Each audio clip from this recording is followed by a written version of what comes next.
ساعدونا ابو شاهين، بس هاي المصممين خي يصوروها، بس اصبروا لي بعض. اذا الاسفنج صار اهين حلو.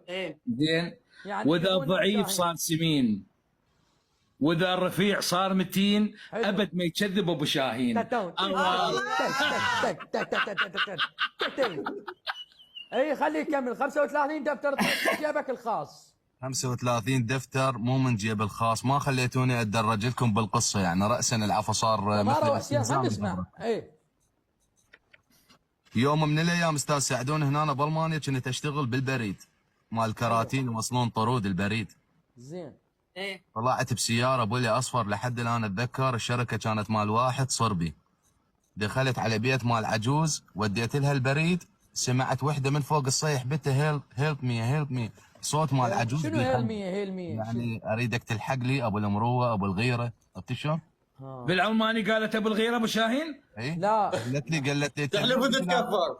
قالت لي تمين؟ قلت لها انا من العراق. قالت لي بام بلوت يعني ابو دم الحار، معناها الالمان يعرفون. بام بلوت. تعرف استاذ اوس، تعرف انت الالمان نصهم كانوا يشتغلون بالبصره انذاك؟ حلو. بالبصره كلهم كانوا يشتغلون ترى بالعراق. احنا اجمل بلد على وجه الارض، الاوروبيين يشتغلون عندنا. اي صح والله صح.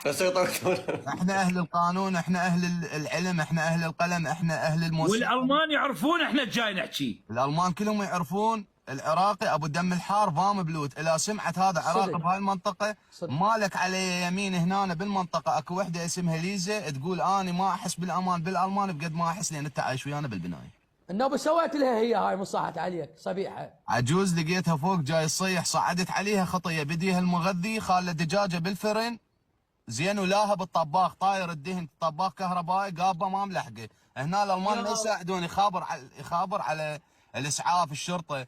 انا وين قمت ضربت الشباك، يعني نقول مختصر الكلام